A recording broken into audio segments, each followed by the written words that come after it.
Hi guys, welcome to our channel mister సిస్నరీ. Bigg Boss Telugu season 9 రెండో వారంలోకి అడుగు పెట్టిందో లేదో నామినేషన్స్ని స్టార్ట్ చేసేసాడు బిగ్ బాస్. అయితే నామినేషన్స్లో మామూలు గొడవలు జరగలేదని చెప్పవచ్చు. ప్రతి ఒక్కరూ కూడా ఒక్కొక్క నామినేషన్ చేయడానికి మినిమం అరగంట పైగా మాట్లాడారు అంటేనే నామినేషన్స్ ఏ రేంజ్లో జరిగాయో అర్థం చేసుకోవచ్చు. సో నామినేషన్స్లో అయితే ఫైనల్గా 11 మంది అయితే నామినేట్ అవ్వడం అయితే జరిగింది. కేవలం 3 మాత్రమే ఈ వారం నామినేషన్స్ నుంచి సేవ్ అయ్యారు. కెప్టెన్ అయిన సంజన, అలాగే రాము రాథోడ్, ఇక శ్రీజ, ఈ 3 మాత్రమే నామినేషన్స్ నుంచి సేవ్ అవ్వడం అయితే జరిగింది. సో ఇది కాసేపు పక్కన పెడితే బిగ్ బాస్ ఈ సీజన్లో రెండవ వారమే తొలిసారి 3 అమ్మాయిలపై ఫుల్ సీరియస్ అయ్యాడు అని తెలుస్తుంది.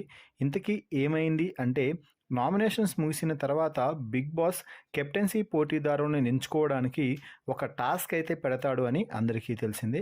ఇక కెప్టెన్సీ పోటీదారుల టాస్క్ని పెట్టడంలో భాగంగా బిగ్ బాస్ హౌస్లోకి కొన్ని ఎగ్స్ని అయితే పంపించడం జరిగింది. అయితే బిగ్ బాస్ హౌస్లో ఉన్న కంటెస్టెంట్స్ ఏ ఒక్కరూ కూడా బిగ్ బాస్ రూల్స్ అనేవి అస్సలు పాటించడం లేదు.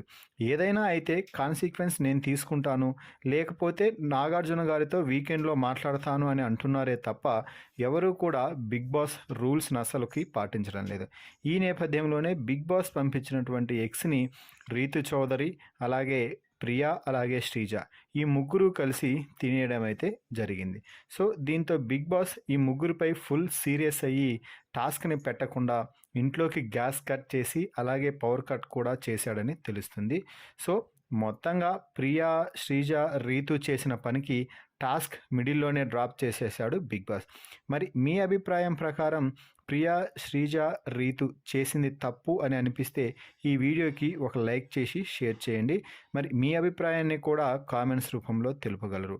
మరిన్ని బిగ్ బాస్ లైవ్ అప్డేట్స్ కోసం మన ఛానల్ని చూస్తూ ఉండండి. Please subscribe our YouTube channel mister సిస్నరీ.